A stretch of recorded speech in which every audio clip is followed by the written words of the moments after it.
नमस्कार दोस्तों, आज जो टॉपिक हम आपके साथ डिस्कस करने वाले हैं वो है सेल ऑफ गुड्स में सेल और अग्रीमेंट टू सेल में डिफरेंस। तो हम देखेंगे इन दोनों में बेसिकली क्या डिफरेंस है। देखिए, जब हम सेल की बात करते हैं तो जब भी कोई प्रॉपर्टी सेल की जाती है, जब भी कोई प्रॉपर्टी ट्रांसफर की जाती है तो सेल में ओनरशिप ट्रांसफर होती है। प्रॉपर्टी के समस्त अधिकार यानी उसका जो स्वामित्व है वो पूरा का पूरा ट्रांसफर होता है। और सेल में कैसे ट्रांसफर होता है? किसी कंसीडरेशन के बदले में। अब वो कंसीडरेशन क्या है? कंसीडरेशन जनरली सेल के मामले में प्राइस होता है। तो अगर हम भारतीय विधियों की बात करते हैं तो दो विधियां हैं जो सेल से डील करती हैं। अगर हमें अचल संपत्ति या इमूवेबल प्रॉपर्टी को ट्रांसफर करना है तो ट्रांसफर ऑफ प्रॉपर्टी एक्ट उससे डील करता है। अगर मुझे कोई मकान बेचना है तो मैं ट्रांसफर ऑफ प्रॉपर्टी एक्ट में बेचूंगी। कोई फ्लैट बेचना है तो transfer of property act sale से संबंधित प्रोविजंस पर से डील करता है। दूसरा, अगर मैं बात करती हूँ चल संपत्ति की या जिसे गुड्स कहा जाता है, मूवेबल प्रॉपर्टी कहा जाता है, उससे संबंधित विधि को ट्रांसफर करने के लिए जो हमारे पास जो बिंदु है, जो प्रोविजन है, वो हमें सेल ऑफ गुड्स में दिए गए हैं। तो सेल ऑफ गुड्स में आपको ये चीज समझनी होगी कि सेल और अग्रीमेंट टू सेल, इसमें बेसिकली अंतर क्या है, डिफरेंस क्या है। तो सेल और बेसिक इनमें डिफरेंस में सबसे पहले अगर मीनिंग की बात की जाए तो सेल में किसी भी संपत्ति का जो स्वामित्व है या ओनरशिप है वो दूसरी पार्टी को ट्रांसफर हो चुकी है। ठीक है, हो गई है, यानी आपने प्राइस ली है और प्रॉपर्टी सामने वाले को ट्रांसफर कर दी है। तो सेल का अर्थ होता है किसी प्राइस के बदले में प्रॉपर्टी की ओनरशिप का ट्रांसफर कर दिया जाना, तो वो सेल होगा। अग्रीमेंट टू सेल में क्या होगा? किसी भविष्य की किसी तारीख पर, किसी भविष्य की किसी तारीख पर हम कोई सेल करेंगे। फॉर एग्जाम्पल, मैं अपना मकान ए को अगले महीने नेक्स्ट मंथ सेल करूंगी, तो ये अग्रीमेंट क्या होगा? ये अग्रीमेंट टू सेल होगा कि अगले महीने की 10 तारीख को मैं अपना मकान ए को सेल करूंगी, तो ये अग्रीमेंट टू सेल है। अभी इमीडिएटली कोई ट्रांसफर नहीं हुआ है, अगले महीने की 10 तारीख को ट्रांसफर होगा। ओके, अगले महीने की 10 तारीख को ट्रांसफर होगा। तो आज की तारीख में कोई ट्रांसफर नहीं हुआ है, तो यहाँ पर क्या होता है? सेल में सेल का अर्थ है ओनरशिप को प्राइस के बदले ट्रांसफर कर दिया जाना। और अग्रीमेंट टू सेल में भविष्य की किसी तारीख पर किसी संपत्ति को ट्रांसफर किया जाना। अब इसका नेचर कैसा है? इसका अगर हम नेचर की बात करें तो सेल अपने आप में एब्सोल्यूट होती है, पूर्ण होती है, पर्याप्त होती है, कंप्लीट होती है।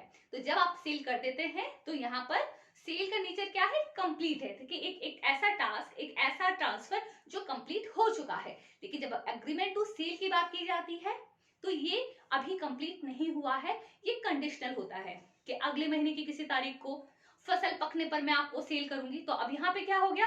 यहाँ पे कंडीशन क्या है? फसल का पकना, अगले महीने की कोई तारीख, कोई पर्टिकुलर समय, पर्टिकुलर दिनांक, पर्टिकुलर महीना, ये सारी हो सकती है जिस डेट पर या उस समय पर आपका जो सेल है वो कंप्लीट होगा। तो इस प्रकार से सेल क्या है? What is cell? सेल में आप प्रॉपर्टी ट्रांसफर कर चुके हैं एक वर्तमान में, लेकिन एग्रीमेंट टू सेल में भविष्य के किसी समय में, भविष्य की किसी तारीख में आप प्रॉपर्टी को ट्रांसफर करेंगे। तो इसका नेचर एब्सोल्यूट होता है सेल का, और जबकि अग्रीमेंट टू सेल का जो नेचर है वो कंडीशनल होता है। अगर अब इसकी टाइप की बात की जाए तो सेल की टाइप कैसी होती है? तो सेल एक एग्जीक्यूटेड कॉन्ट्रैक्ट है जो एग्जीक्यूट हो चुका है, जिसमें प्राइस के बदले में संपत्ति के जो अधिकार हैं वो आपने दूसरी पार्टी को दे दिए हैं, तो ये एक एग्जीक्यूटेड कॉन्ट्रैक्ट है। और जबकि अग्रीमेंट टू सेल की बात की जाए तो ये एग्जीक्यूटरी है, यानी भविष्य की किसी तारीख पर ये आपसे भविष्य की किसी तारीख पर ये एग्जीक्यूट किया जाएगा, अभी तक इसे निष्पादित नहीं किया गया है, तो ये निष्पादित संविदा है। ठीक है, और ये निष्पादन योग्य संविदा है जिसे भविष्य की किसी तारीख पर पूर्णता प्रदान की जाएगी। आगे हम बात करते हैं ट्रांसफर ऑफ रिस्क। सेल में जो ट्रांसफर है वो सेलर से बायर के पास जा चुका है। मैं अपनी प्रॉपर्टी बेच चुकी हूं, अब प्रॉपर्टी बायर के पास में है, तो बायर की रिस्क पर प्रॉपर्टी रहेगी। हम पोजीशन की बात नहीं कर रहे हैं, तो यहाँ पर प्रॉपर्टी किसकी रिस्क पर रहेगी? यहाँ पर प्रॉपर्टी रहेगी बायर की रिस्क पर। अब जब प्रॉपर्टी बायर की रिस्क पर है तब क्या माना जाएगा? तब होगा क्या? बायर की लायबिलिटी है। ओके, बायर इस पर जोखिम रखेगा, तो सारी जोखिम अगर कोई उठाई जाती है उस संपत्ति पर तो वो बायर उठाएगा।